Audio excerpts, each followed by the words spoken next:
Yeah, we'll get started. San Jose State week. Our guys, I thought, did a great job yesterday, kind of putting Mercer away and learning from that, and then moving on to the next opponent. Our players of the game on offense was Tank Bigsby. Defense was Cam Riley. Special teams was Jarquez Hunter. Our O lineman of the game was Brandon Council. D lineman was Colby Wooden. And then we had a couple academic guys, Brendan Frazier and Zion Puckett, were recognized yesterday. So, yeah, really from the game, kind of we talked about it afterwards. I thought we did some good things. We did not win the turnover battle. That was one area that, we have to improve on. We did run the ball effectively. And then we weren't very good in the red zone in a couple areas on the defensive side. So we addressed that in our meetings. We talked about it on the field. And that's something that we still have to keep emphasizing going into the second week. So it's early in the year. And like I said before we played, you know a lot more about your team after 4 hours. And I thought we did some good things. It was good to see some new faces out there. And now we have really a game to work with going into this week. Know the things we have to get better at for each individual player, and then what we have to do as a offense, defense, special teams, and as a program to get better. As far as San Jose State, very good team. Know this team well. Coach Brennan does a great job of getting his guy prepared. They do a really good job of game planning. That's one thing. And they're always physical, and their guys play hard. So no doubt about it, that's exactly what we'll get. I'm not going to get into all their schemes and things like that, other than the fact that this team will come in here prepared and ready, and they will have a plan to try to attack us, and we just have to make sure that we're ready and we focus on the things we have to do to get ourselves prepared to go play our best football, all right, in this second game. So with that, questions? Ron, when you look at quarterbacks after having a chance to watch the film, what stands out about TJ and Robbie and what you saw from them after game one? Yeah, I think the question, let's just go to the turnovers. One was a poor decision. I think trying to make something, sometimes the defense has things covered, and you try to force the ball in there. So it was just a decision, and the other one was poor fundamentals. That's why the 2 turnovers happened. So it's pretty matter of fact, and those things happen in practice too, right? And it's not just TJ, it's every quarterback. That stuff when you're coaching that position, great decision-making, fundamentals, all those things matter. So we cleared that up, and we moved forward. I thought, other than that, both guys operated well. We had one false start, which wasn't the quarterback's fault, so we didn't really have many penalties. We got ourselves into the right plays. We didn't have any delay of games or anything stupid that way, so they actually operated the offense well. They communicated on the sideline well. They made adjustments. So really just all the things you want to see. Getting out there on the field, those guys have to play. There's going to be mistakes that are made. But overall operation, I thought both guys did a really good job. And the back and forth, we knew that was going to happen. Not everybody else did. So that wasn't anything new for us. We knew that Robbie would be in there. We knew the back and forth would happen. And sometimes, we got a chance to keep Robbie in there because we're winning the game. And TJ had some more reps, obviously, over the course of last year and started the game. So to keep Robbie in there, we kind of have the game. We're winning it. Felt like that we would continue to keep winning the game, so we wanted to get him some more opportunities. Do you expect to see kind of that same thing again in game 2, kind of both guys? Well, maybe not the same number, but yeah, it's hard to tell. I mean, every game plan's a little different. I mean, I expect both guys to play, but as far as like the number of it, how we utilize those guys, I mean, we're working on that right now. Every opponent's different, and the other thing as well is just how the week goes in practice. I mean, we had a couple guys yesterday. They were sick. They weren't even there at practice, right? And that's the nature of what we do. Is at the end of the week, I mean, things can change only because a guy gets rolled up, guy gets sick, something happens, whatever. So those guys, Zach, he'll be ready as well. Holden's coming on. I mean, we're still working these guys to prepare them to play. There's nothing that's just been truly settled in on, especially going to the second game.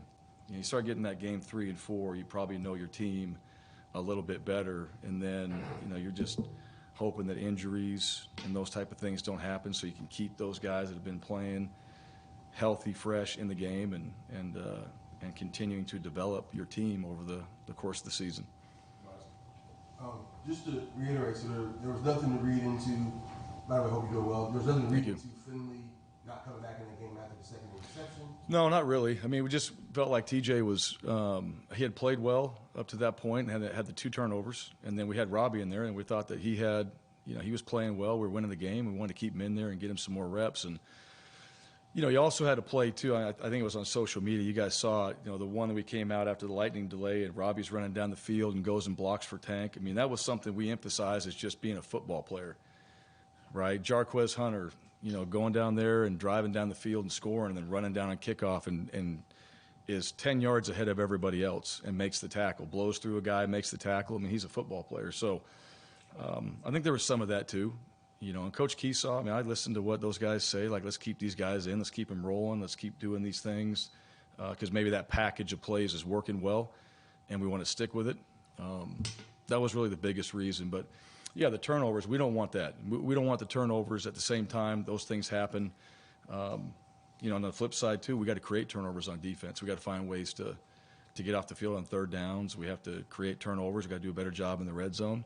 So it's never one guy. Never going to single out one guy, and that's never been the case, in my opinion. So I wouldn't read too much into it. We go back to work tomorrow, and we'll see what our game plan looks like later in the week, and then we'll start packaging things so when we get into the game, we know who's going to be out there. Just to follow the second part, what about Javarius Johnson, how he's been able to develop and how that manifests? Yeah, VAR is, he missed most of spring. And he came out there for, I think it was the first practice, and he pops his hamstring. So he misses most of that. And then he comes back in the summer, and he's had a good summer. I think his attitude's been great. I think his effort's been great. He's a really good football player. He's back there catching punts, got a chance to do that. And then we got Keontae Scott back there. We wanted to see him. We felt comfortable with VAR, but we feel like Keontae's a guy that can be back there, so we got a chance to see him. But VAR makes plays. That's one thing. He's kind of a veteran a little bit for us. And you got Tavares Dawson out there who's young, and he got a chance to get in there and make some plays as well. Had a nice catch on a third down that was behind him. But overall, I think, VAR is going to continue to keep getting better and help us. And, he does make plays. You saw that. I know he wanted to get in the end zone in a couple of those, right? You're just that close to punch it in there, and that's the goal, right? To try to take that thing and put it in the end zone like he did against Arkansas last year and complete the catch and run and score touchdowns. But he can do those things for us. Bryan, you mentioned a few times in the offseason that you wouldn't rule out playing 2 quarterbacks because it's something that you've done before in the past. I think 2017 specifically at Boise State. What did you learn from that experience of just kind of managing that 2 quarterback system? Well, we had to play 3 in 2019 when I was at Boise. And the third guy ended up being undefeated in the MVP of the championship game. So you start with one, guy gets hurt, and we were 12-1, lost 1 game by 3 points that year and played 3 quarterbacks. And the third guy was the MVP. So to me, like, this whole 1 quarterback system, like, I think everybody feels like if you have 2 guys playing, there's some controversy or the one guy's not good enough. I just started to look at it like these guys are all football players. They're here to play, just like our tailbacks, just like our tight ends, just like our linebackers. And if they're good enough to play, then we should find a role for them. And that just philosophically, ever since I've been an offensive coordinator, and really back when Chris Peterson was the offensive coordinator, we always did that. If guys deserve to play, we tried to find a role, not as much as we do now maybe with our QBs, but we try to get guys on the field. And I think that just gives guys, hope that they can go out there and play, including your quarterback. So it doesn't really impact us necessarily as far as calling plays and doing all that. Like, we have packages, we have plays. Both guys can run the set of plays that we have in the game plan. So if we want to keep one guy in, and as the game went on too, I mean, we could have took one guy out, we kept one guy in, we could have went back and forth. I mean, that's kind of the beauty of it. And I've done it here, I've done it at Boise, done it at Texas, but those guys deserve to play. Sometimes you have to do it. It's not always ideal. In certain cases, but when you got 2 good players and those guys deserve to play, it's not much different to me than any other position at this point. Bryan, right guard, Keandre and Cam both got a chance to split a lot of reps on Saturday. What did you see from those 2 on film, and will that sort of continue, you think, some of the splits? Yeah, I think so. We'll see how the week goes and all that. I thought both guys played well. We didn't have a ton of penetration up front. So for the most part, I thought we did a good job that way. There wasn't very many guys in the backfield, and that's kind of what you gauge in the run game. I thought both guys covered up, ran their feet, did what they were supposed to do. And, you know, that happened back in camp too. Probably Studs had a little upper hand. KJ started coming on, so both guys, you know, we're trying to just figure out who that right guard position is. And, you know, if something happens at center or left guard too, right, those guys, they can bump around, they can play both. So we'll continue with that formula right now unless something changes, but I thought they both played pretty good. Yeah, Brian, you talked about the offensive line as a whole, how they played, and also Tate Johnson Yeah. making his first start. Yeah, I was proud of Tate. I thought he did a really good job. You know, he handled himself well. I thought even on the sideline, breaking the huddle, getting on the field, taking ownership, and just making sure that we're on time. We have a sense of urgency to get everybody there and prepared and ready to go on the field. I thought he did a good job of all that. So overall, the offensive line, I mean, I think they were solid. You know, we ran the ball well. We did some good things. So our tailbacks, they broke some tackles, made some plays, and which is what our tailbacks should do. Expect those guys to play like that. But overall, I thought the O-line, protection-wise, run game-wise, was pretty solid. And there's a few things in there that we got to clean up, some fundamental work that will get done this week, which is always the case. But overall, I thought that group played well. What about the play of the defensive line? You had one sack. Was penetration the kind of pressure that you wanted? No, I think, you know, I thought we did a good job in the run game. I think we could have had a few more sacks. We missed some tackles. And that's the first game. That was one of the areas that you always feel like, you know, did we do enough work? It's hard to tackle live anymore in practice. I mean, hardly anybody does it. Some teams might do it. You might do it in one-on-one situations, but it's all that live work. Their quarterback, Mercer's quarterback, did a good job. He was slippery. I thought their plan, they were a little bit different than what they had shown. You know, their plan was to kind of throw it, move the pocket, and they did a pretty good job of that. And I thought their quarterback's a good athlete. That's a good football team we played. They're going to win. They're going to win games. They're going to be in the playoffs. They're going to do all those things. So, but we need to be able to make those tackles when we get a chance to do that. And our guys, that's something we'll work on again on Tuesday. And now they got some live bullets. It's not our guys because you never get to tackle the quarterback in practice. And that's the unfair thing for the defensive guys is we never put anybody back there live to let them tackle him as a quarterback. And I don't know many teams that do. So then all of a sudden, here you are, and you see that quarterback moving. This is your first chance to go tackle, and they probably get a little excited about it. So learn from that, move on. Now we know. Be no different this week. The San Jose State's quarterback transferred from Hawaii. I mean, this guy can go. He's really good. He's very athletic. He's smart, tough.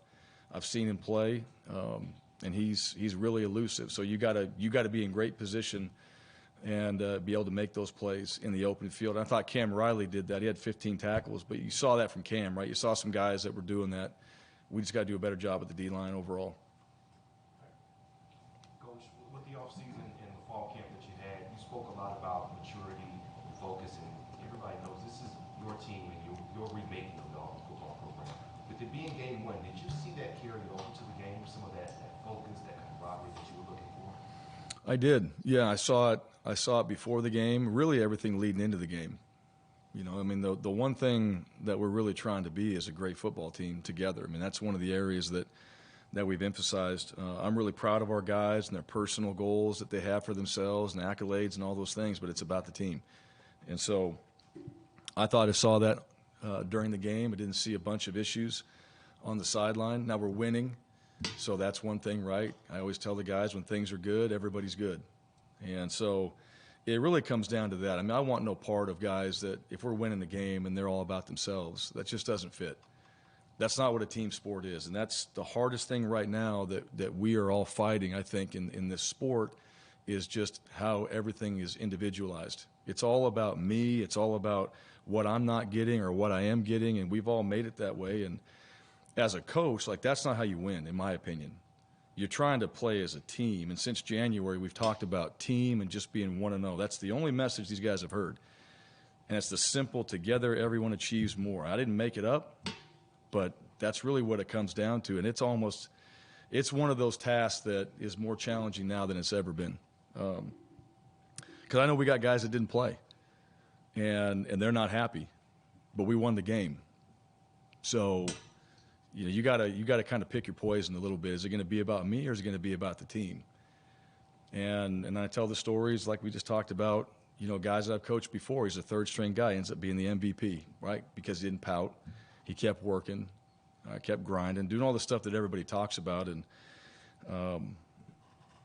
anymore, you know, it's so much about me, and if you don't like it, you leave. You know, and I mean, to me, that's a hard concept to grasp because I don't think you can really achieve what you want to with that model. But it's the model that we're in right now, and it's the one that we're battling, and it's the one that we're accepting, you know, right now, and in everything, that it's okay to do that. And I think we don't have the luxury to do that. We got to stay together as a team. All right, that's our advantage. If we don't, that's a complete disadvantage, and I've seen that model before. Justin. Not all of them got catches and targets, but I saw you guys got a lot of different receivers in the game, especially early. How do you think they did kind of operationally, especially the young guys who were getting on the field either for the first time or for probably the most amount? Yeah, they were good. I thought they were a little nervous, some of those young freshmen that got out there, which they should be. You know, I think it's first experience. I think they're a little nervous. They knew what to do, but you could just tell. All right, they'll be much better this week, and just kind of getting out there and having a chance to play. I mean, this is a big thing, right? I know they played before, but to go out there, I mean, just think about it. Like, you're playing SEC football, and you're in that stadium, and you got 80,000 people or whatever in there. I mean, it's a big deal. So you can see that, and no matter how you talk about it, it's just you got to go do it. Now they've done it. Now they got a taste of it. Now they've been out there. They filled the grass. They got a chance to play a little bit. They'll be better this week. But overall, they lined up right. You know, we didn't have any issues. Like I said, we didn't have any stupid penalties. We didn't have any alignment issues. We didn't have any false starts from that group. So they knew what to do. So I felt like going into the game, they were prepared. I just think now it's a chance for us that we can play faster. We can play better. All right, we can kind of eased them into it a little bit, I guess. And now we can go out there and we got to go play. We don't have any time to ease into anything else moving forward. Brian. Yes, Brian. What did Brandon Council show you to be the player of the game on the offensive line? Well, first play, I thought he just started running his feet, really. I mean, that's what we're going to see from your offensive line. He ran his feet, sustained his blocks, played physical, you know, and I think from what he's been through to get back out there and play, you know, it was good to see him go out there and just kind of showcase what he's capable of doing, but also it's a little bit of all the work he's had to do to get to that point. You know, he hasn't had it easy from his injuries, and he hasn't had it easy from us. We pushed him hard, you know, whether it's weight, getting in shape. I mean, it's just like the guy's been through it. And then to have him go out there and play and have success, and we ran the ball the way we did, like that's everything leading into that. All right, I wouldn't say it's just from one game. It's every single thing that he's had to do to get himself to that point, to where he earns a chance to go out there and start, play well, and then also be recognized as the lineman of the game. So I think there's just a lot more to his story than just this one game to be recognized for that. Brian, I understand it's time to watch the film. What did you think about your secondary play, particularly against that quarterback?